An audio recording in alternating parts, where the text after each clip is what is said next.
Savez-vous à quand remonte cette histoire d'amour entre l'homme et le chat?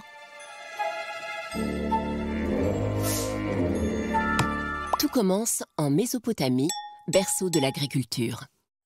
Les chats sont attirés dans les villages pour protéger les stocks de grains menacés par les rats.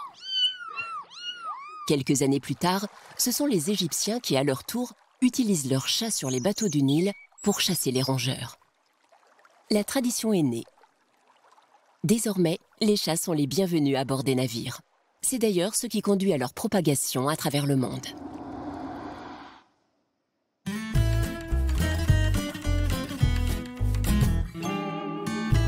Mais une découverte récente a remis en question cette histoire. Contrairement à ce que l'on croyait, le chat domestiqué ne viendrait pas d'Égypte.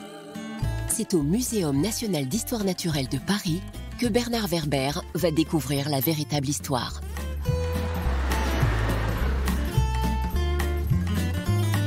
Dans ce lieu dédié à la paléontologie, on étudie l'ensemble du règne animal et en particulier le chat. C'est ici qu'est conservé le plus vieux squelette de chat domestique. Et Bernard a la chance de pouvoir rencontrer l'homme qui est à l'origine de sa découverte. Bonjour. Bonjour. Monsieur Vigne.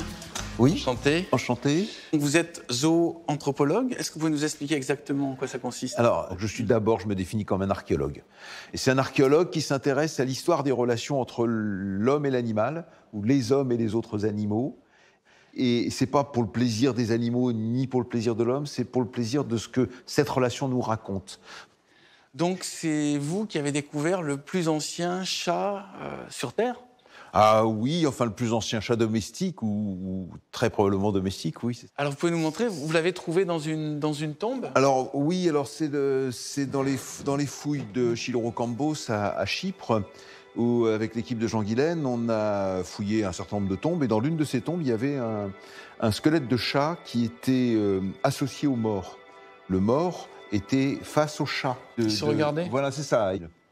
Donc ce chat a autour de 7000 ans. Il a autour de 9000. 9000 ans, avant oui. Jésus-Christ, Voilà. donc il a aux alentours de 9000 ans. Voilà, c'est ça. Est-ce que c'était un chat qui ressemble à nos chats domestiques actuels? Alors non, il nous aurait fait peur.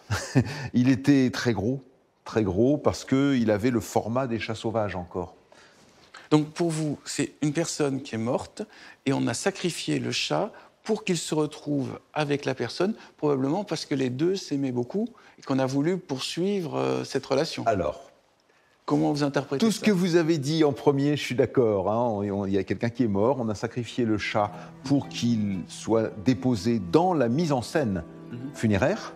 D'accord. Alors après, on interprète.